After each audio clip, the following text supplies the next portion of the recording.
Hey, salut à tous, bienvenue dans le Foutoir du Bis, la chaîne où on discute ensemble de films méconnus et de cinéma bis. Alors tout d'abord les amis, merci à tous, 1000 abonnés, vous êtes 1000 à suivre un type qui parle de films dont tout le monde se fout éperdument, et ça c'est pas rien. Donc ouais, j'en reviens pas moi-même. Donc encore une fois, merci énormément, et je suis en train de réfléchir là à faire évoluer un petit peu ce format de vidéo, mais je vous en parlerai prochainement parce qu'aujourd'hui, on est là pour parler d'un film qu'on avait découvert ensemble quand on a regardé en direct la bande-annonce de The First Power dans une présente vidéo. Donc suite au visionnage de ce film, j'étais hyper impatient de le regarder, sauf qu'entre temps j'ai appris qu'il existait une version française. Et donc j'ai pris mon mal en patience et je me le suis commandé pour visionner le film dans des meilleures conditions, les meilleures conditions possibles en fait. Donc je reviendrai plus tard sur ce Blu-ray, on va se concentrer sur l'histoire, de quoi ça parle. Alors, grâce aux informations fournies par une inconnue, l'inspecteur Logan neutralise le serial killer Patrick Channing au moment où celui-ci s'apprête à ajouter une 15e victime à son tableau de chasse. Mais, après l'exécution du tueur, les meurtres reprennent de plus belle, signés d'un pentagramme gravé sur le corps des victimes. L'œuvre d'un copycat, un copieur fou, au contact de son informatrice, une médium, Logan se rend à l'évidence qu'il n'en est rien. Donc là je vais m'arrêter là parce que la dernière phrase de ce faux synopsis dévoile un peu trop l'intrigue du film et c'est bien dommage. Là faudrait que les éditeurs ils arrêtent de trop nous en dire, c'est un petit peu comme les bandes annonces interminables au cinéma où on se farcit des montages de 3 minutes avec toutes les meilleures scènes, et résultat, on a l'impression d'avoir tout vu, quoi. Encore une raison qui fait que je lis plus les résumés et que je me fie bien souvent à l'affiche pour faire mon shopping en ligne. Bon bref, Le Premier Pouvoir c'est mis en scène en 90 par Robert Reznikov. Donc c'est un réalisateur il a réalisé que ce film, voilà tout simplement. C'est un scénariste à la base, il a fait le scénario d'une poignée de métrages. Mais mis à part ça, on n'entendra plus parler de lui. Donc mauvais présage ou pas, qu'est-ce que ça vaut ? Comme d'habitude, je vais rester assez évasif, parce que je déteste ça, spoiler les intrigues ou trop en dire.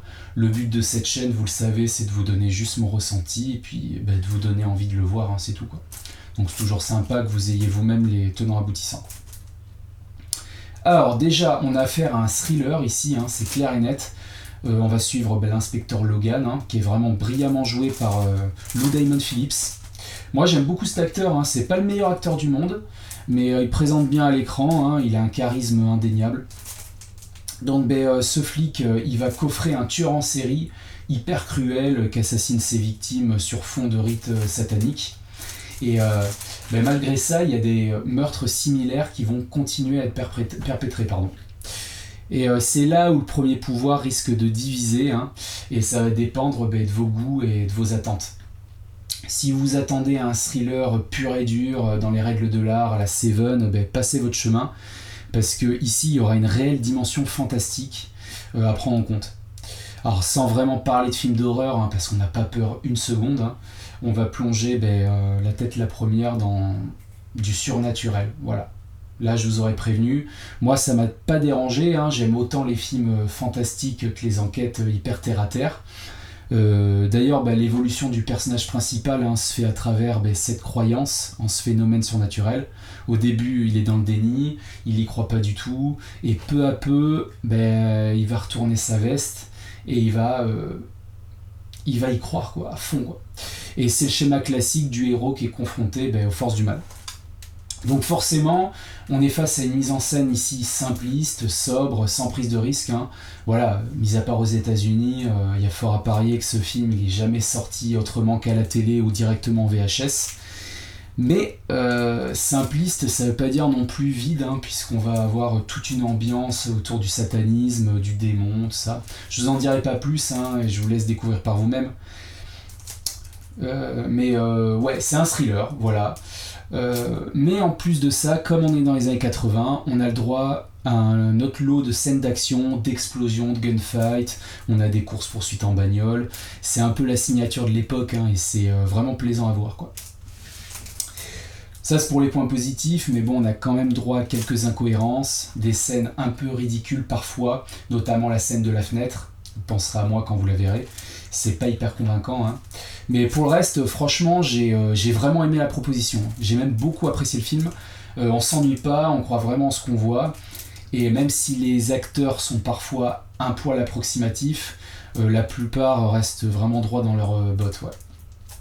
Donc c'est un film plutôt grand public, pas trop violent, et c'est vraiment bien comme ça, hein, ça se regarde très bien, vous posez le cerveau et vous en profitez. On lui demande rien de plus, hein, franchement je le reverrai avec très grand plaisir.